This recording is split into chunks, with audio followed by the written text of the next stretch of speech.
Shalom Jemaat Hari Hidup. Pada hari Kamis yang lalu kita memperingati hari kenaikan Yesus ke surga.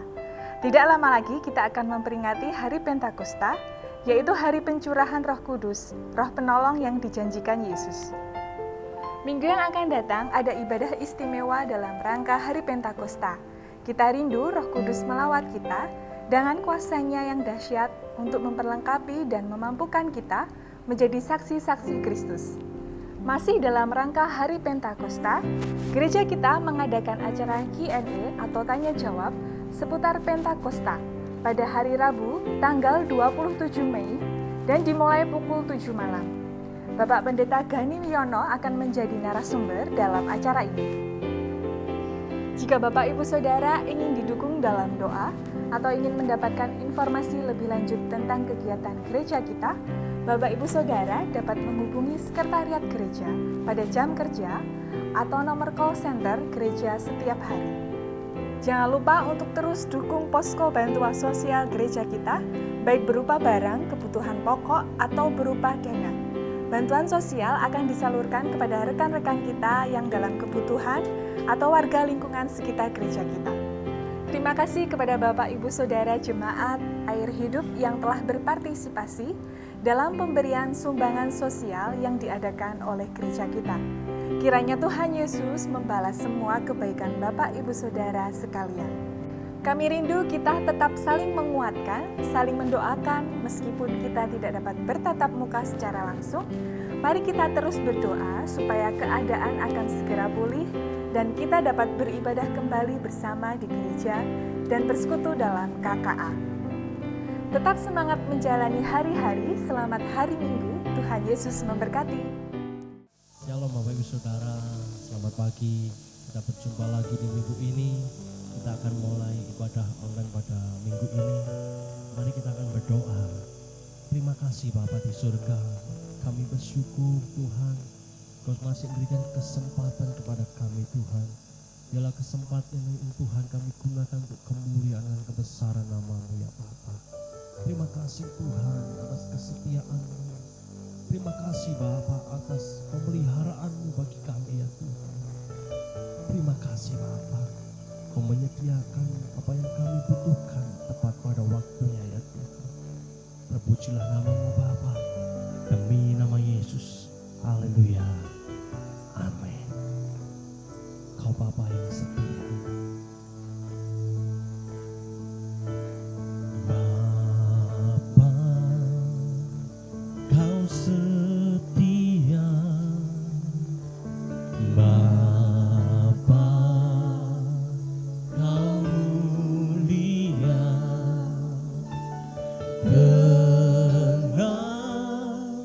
Tenanglah jiwaku, aman bersama-Mu.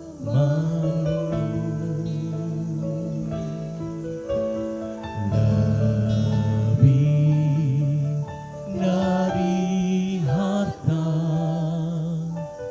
Kaulah segalanya.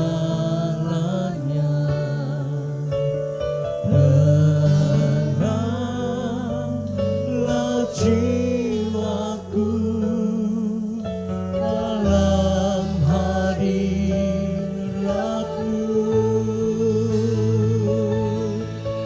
Kau tunjukkan kasih setia-Mu. Kau menyediakan yang ku perlu. Kau setia, Kau mulia, dulu sekarang dan selamanya. Kau tunjukkan kasih setia-Mu. Kau menyediakan yang kami perlu ya Tuhan. Kau Allah yang setia, Kau mulia Tuhan.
sulit Bapak Ibu Saudara, tapi Tuhan tetap pelihara anak-anaknya. Haleluya, Dialah yang tidak pernah memalukan anak-anaknya yang takut akan Tuhan. Hikarabarabaya, sikarabarabaya, sikarabarabaya, sikarabarabaya, haleluya.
Kebaikan-Mu Tuhan, kasih setiamu bagi kami Tuhan. Oh haleluya, sangatlah sempurna Tuhan. Terima kasih Tuhan.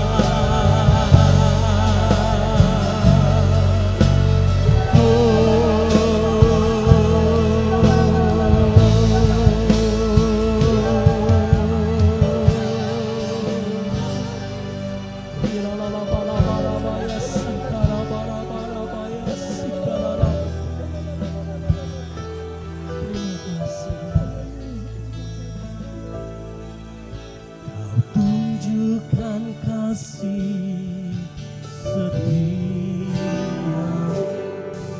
Kau menyediakan yang ku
Segala puji, hormat, kemuliaan hanya bagi nama Tuhan Yesus.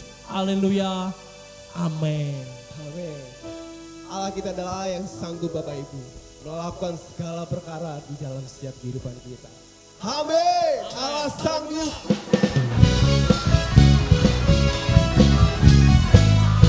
Terpujilah Engkau Tuhan.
Terima kasih Tuhan, dalam setiap pujian pengagungan telah menyenangkan hati Tuhan, menjadi persembahan yang berkenan kepada Tuhan.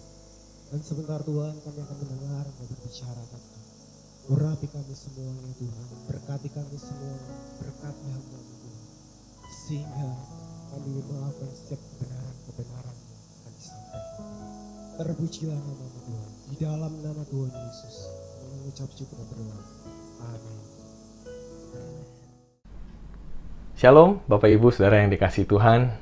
Senang sekali saya dapat menyapa Anda pada kesempatan kali ini. Terima kasih buat Pak Petrus yang sudah memberikan saya kesempatan untuk boleh menggunakan media ini menyampaikan kebenaran firman Tuhan kepada seluruh jemaat dan pemimpin di GSJ Air Hidup di Kota Madiun. Saya berharap Bapak Ibu semua dalam keadaan baik, sehat, penuh dengan sukacita. Karena damai sejahtera serta kasih karunia Tuhan berlimpah-limpah buat hidup Anda sekalian. Pada kesempatan kali ini, saya ingin menyampaikan satu kebenaran firman Tuhan yang saya ambil dari Roma pasal 12 ayat yang ketiga. Mari kita baca firman Tuhan. Berdasarkan kasih karunia yang dianugerahkan kepadaku, aku berkata kepada setiap orang di antara kamu, janganlah kamu memikirkan hal-hal yang lebih tinggi daripada yang patut kamu pikirkan. Tapi hendaklah kamu berpikir begitu rupa, sehingga kamu menguasai diri menurut ukuran iman yang dikaruniakan Allah kepada kamu masing-masing. Nah, Bapak Ibu yang dikasihi Tuhan, kalau kita melihat ayat ini mungkin sepintas kita tidak paham maksud atau arti dari pesan yang dituliskan oleh Paulus kepada jemaat di Roma, khususnya di pasal ini. Tapi saya ingin menolong setiap kita semua untuk memahaminya dari sisi yang berbeda. Saya membuka di dalam Alkitab versi The Message. Di Alkitab ini, versi ini dijelaskan tentang kebaikan Tuhan. Ayat yang ketiga bahkan kalau diterjemahkan secara bebas berbunyi begini. Janganlah kamu mengira bahwa kamu memberikan kebaikan kepada Tuhan. Sebaliknya Tuhanlah yang sudah memberikan kebaikan sepenuhnya kepada kamu. Jadi judul khotbah saya pada hari ini adalah menerima kebaikan Tuhan. Nah Bapak Ibu, saya tahu setiap kita semua pasti paham apa maksud kebaikan Tuhan. Tetapi saya ingin mengajak kita semua untuk melihat sisi yang baru tentang kebaikan Tuhan. Kalau kita membaca dengan sangat cermat sekali di dalam ayat yang ketiga ini, kita tentu merasakan ada sebuah pesan yang bentuknya teguran. Dikatakan janganlah kamu, ya, hendaklah kamu. Seperti ada nasihat, tapi di sisi lain juga ada teguran. Nah, saya ingin menyampaikan bahwa salah satu kebaikan Tuhan dalam kehidupan kita bukanlah cuma sekedar pemberian yang sifatnya materi. Atau mungkin pemberian yang sifatnya kesembuhan. Bukan hanya itu, Bapak Ibu. Kebaikan Tuhan yang harus kita pahami saat ini adalah kita harus menyadari penyertaan Tuhan dalam hidup kita adalah sebuah kebaikan Tuhan. Oleh karena itu, poin pertama lewat ayat yang ketiga, saya ingin menyampaikan bahwa kebaikan Tuhan adalah penyertaan aktif. Firman Tuhan mengatakan, aku sekali-kali tidak akan meninggalkan engkau, aku sekali-kali tidak akan membiarkan engkau. Inilah yang disebut dengan penyertaan aktif. Hidup kita mengalami kebaikan Tuhan ketika Tuhan menegur kita, ketika Tuhan membimbing, mengarahkan hidup kita. Jangan kita hanya berpikir kebaikan sekedar yang tadi saya sampaikan, menerima pemberian yang sifatnya materi. Tetapi kebaikan Tuhan bentuknya adalah sebuah teguran. Kebaikan Tuhan adalah bentuk bimbingan dari Tuhan, pengajaran Tuhan. Mazmur 25 itu juga mengatakan bahwa Tuhan membimbing hidup kita, khususnya hidup orang-orang yang rendah hati, ke dalam jalannya Tuhan. Tuhan juga menunjukkan jalan dan bahkan hukumnya kepada orang-orang yang rendah hati. Bapak Ibu tahukah bahwa di Alkitab kata rendah hati itu punya arti atau punya makna yang begitu dahsyat dan hebat, Bapak Ibu. Dan salah satu keuntungan dari orang yang rendah hati, di dalam perjanjian baru dikatakan orang yang rendah hati akan ditinggikan Tuhan. Ini bentuk kebaikan Tuhan. Bagaimana mungkin kita bisa menerima teguran kalau kita nggak punya sikap yang rendah hati? Oleh karena itu, kebaikan Tuhan yang pertama ini harus kita responi dengan baik. Sikap kita apakah sudah cukup rendah hati Bapak Ibu untuk menerima masukan? Sudah cukup hidup kita untuk menerima teguran dari orang-orang yang ada di sekitar hidup kita, dari pemimpin mungkin. Ini yang akan menolong kita untuk kita bisa merasakan kebaikan Tuhan yang baik. Jangan kita selalu menganggap bahwa teguran dari pemimpin, masukan dari orang lain, itu sebagai sesuatu untuk menjatuhkan. Bukan. Justru Tuhan sedang menunjukkan kebaikannya lewat orang-orang seperti itu. Oleh karena itu, Bapak Ibu, bukalah hati kita seluas-luasnya. Jadilah orang yang rendah hati untuk kita bisa menerima bimbingan, petunjuk, dan arahan dari Tuhan. Hal yang kedua, Bapak Ibu, ada di dalam ayat yang keempat dan ayat yang kelima. Firman Tuhan berkata, sebab sama seperti pada satu tubuh, kita mempunyai banyak anggota, tetapi tidak semua anggota itu mempunyai tugas yang sama. Demikian juga kita, walaupun banyak adalah satu tubuh di dalam Kristus, tetapi kita masing-masing adalah anggota yang seorang terhadap yang lain. Bapak Ibu, kalau kita lihat dua ayat ini, ada kata yang terus-menerus diulang, yaitu satu tubuh. Ini berbicara tentang kesatuan. Kebaikan Tuhan bisa kita lihat ketika kita ada di dalam sebuah kesatuan. Kebaikan yang seperti apa yang Tuhan berikan kepada kita kalau kita mau bersatu? Kalau kita kembali membaca Yohanes pasal 15, ayat yang ke-7 dikatakan, jikalau kamu tinggal di dalam aku dan firmanku tinggal di dalam kamu, mintalah apa saja yang kamu kehendaki dan kamu akan menerimanya. Nah, Bapak Ibu, kesatuan akan menolong kita untuk bisa menerima yang terbaik dari Tuhan. Kesatuanlah akan menolong kita melekat kepada Bapa. Oleh karena itu, kebaikan Tuhan yang kedua harus kita responi dengan sikap hati mau disatukan, mau bersatu, tidak mau terpecah. Nah, bagaimana dengan hidup kita hari ini? Apakah hidup kita terpecah? Apakah hidup kita masing-masing? Di situ dikatakan satu tubuh loh Bapak Ibu. Satu tubuh artinya ya kita mau melekat di dalam komunitas yang sehat, komunitas yang kuat. Saya berharap Bapak Ibu walaupun dalam kondisi seperti ini tetap aktif di dalam komunitas. Mungkin bentuk aktifnya kita tidak bisa berjumpa secara fisik. Tetapi paling tidak ada begitu banyak pertemuan-pertemuan online. Ada pemuritan online, komsel online. Hadir Bapak Ibu. Jangan Bapak Ibu bilang, aduh saya nggak bisa teknologi. Bukankah teknologi diciptakan juga untuk menolong kita Bapak Ibu? Jadi kalau Bapak Ibu sampai dengan hari ini belum terbiasa, ayo Bapak Ibu terus belajar. Supaya apa? Supaya tetap aktif di dalam komunitas yang sehat. Mungkin saat ini bentuknya harus menggunakan teknologi. Mari Bapak Ibu bersahabatlah dengan teknologi yang baik. Supaya kita tetap ada di dalam komunitas yang sehat. Nah, kembali lagi Bapak Ibu ke dalam prinsip kebaikan Tuhan yang kedua. Kebaikan Tuhan yang kedua, saya juga mengartikan sebagai sebuah kata yang namanya penerimaan. Tuhan aja mau menerima kita loh Bapak Ibu. Di situ tadi di dalam kitab Yohanes dikatakan, dia merindukan supaya dia ada di dalam hidup kita. Dan firman-Nya ada di dalam diri kita.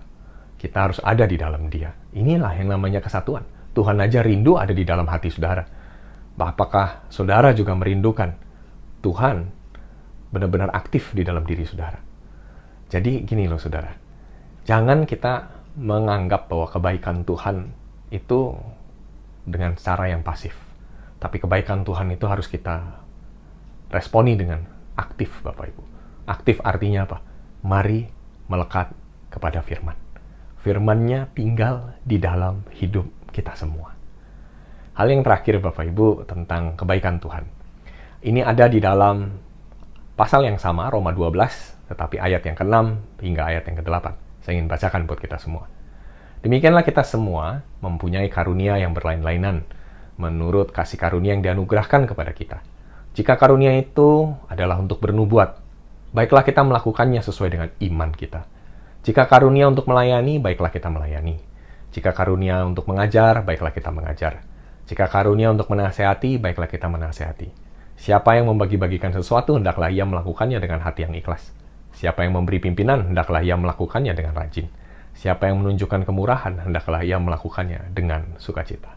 Wow, ini sungguh luar biasa loh Bapak Ibu. Kebaikan Tuhan yang ketiga adalah bukti sebuah sukacita sejati. Kenapa saya katakan kebaikan Tuhan yang ketiga adalah bukti sukacita? Coba Bapak Ibu perhatikan baik-baik ayat yang ke-6. Ayat yang ke-6 dikatakan, demikianlah kita mempunyai. Kita sering kali loh Bapak Ibu, merasakan hidup kita sebagai orang yang tidak punya apa-apa. Bapak Ibu, konsep seperti itu atau cara berpikir seperti itu keliru.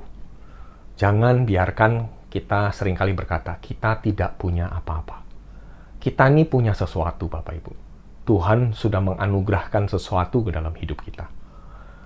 Dan di situ dikatakan, anugerahnya itu bentuknya adalah karunia.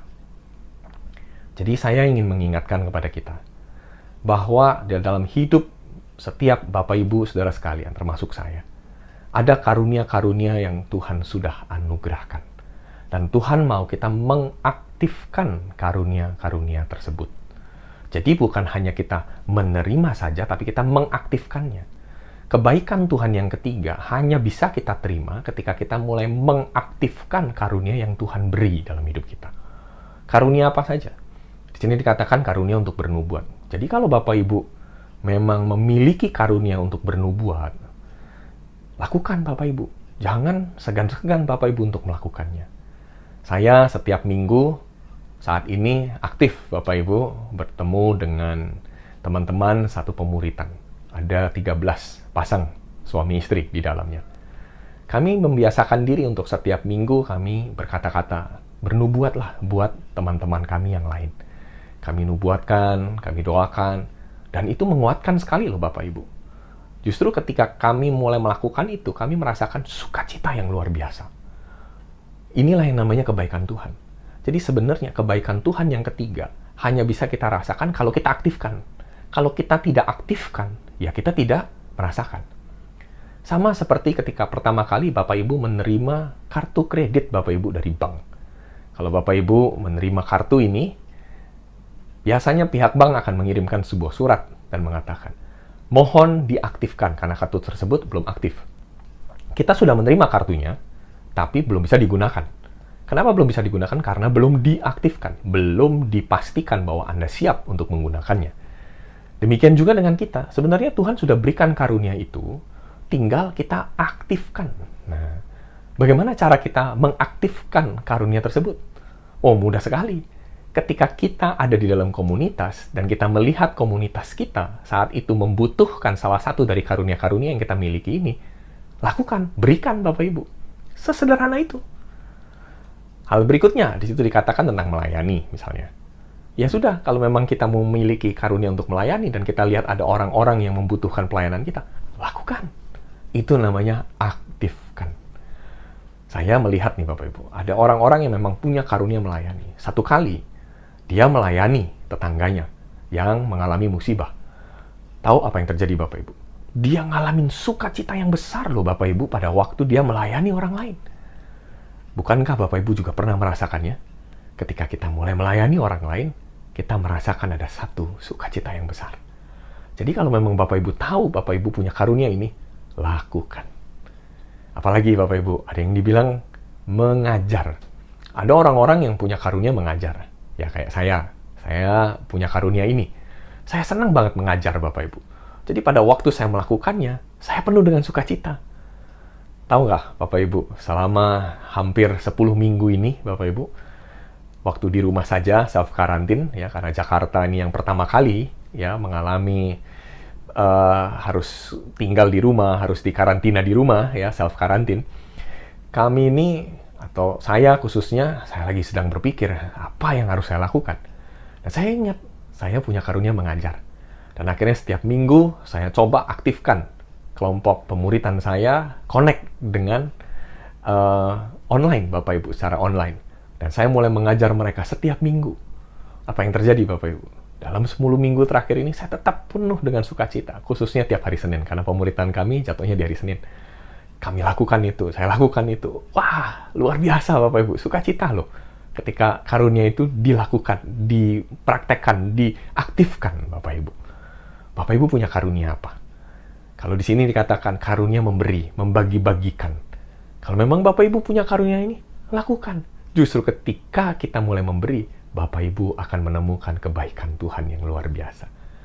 Saya beberapa hari yang lalu diinfokan pada waktu di dalam grup online, saya melihat ada salah satu jemaat single mother, dia berjuang untuk bisa menghidupi anaknya.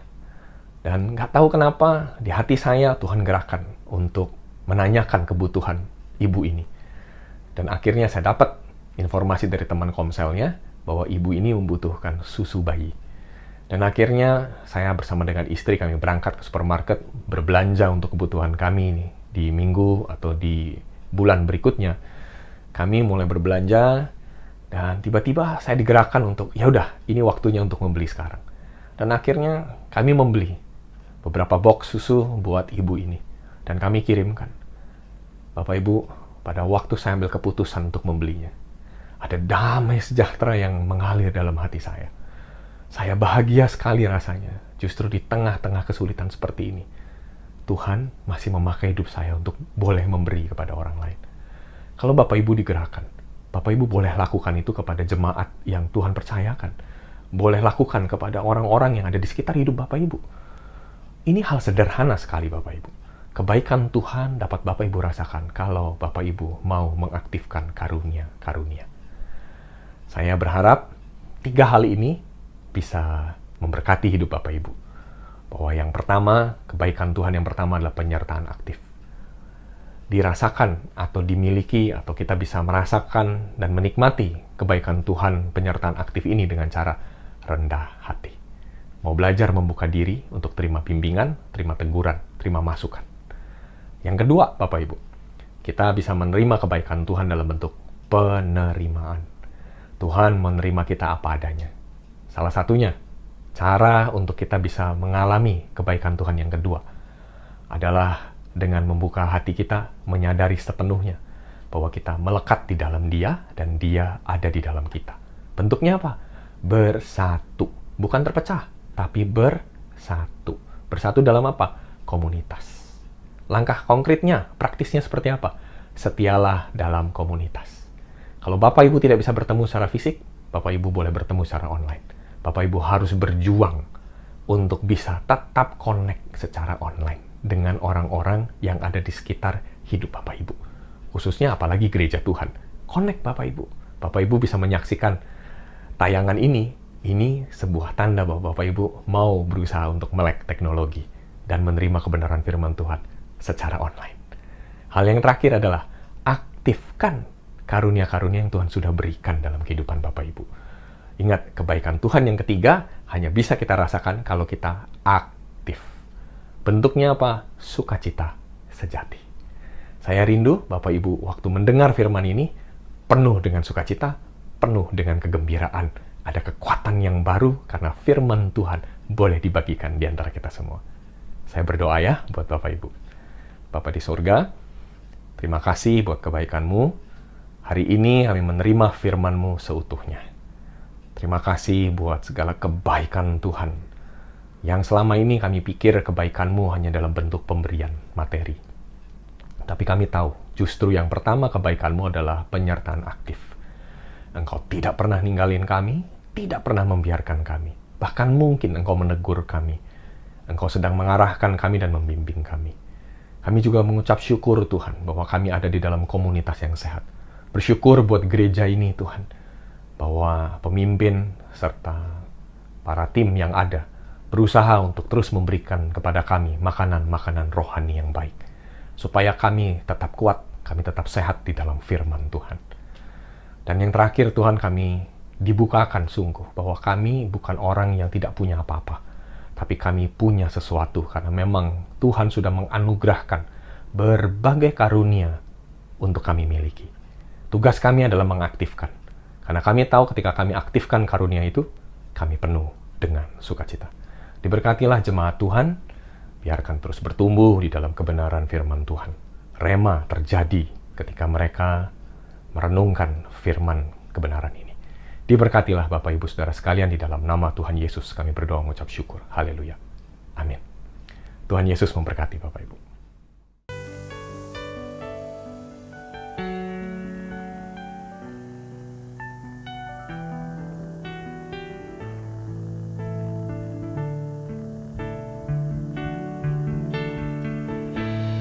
Terima kasih Yesus.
kasih buat firman Tuhan yang menguatkan kami, mengingatkan kami kembali.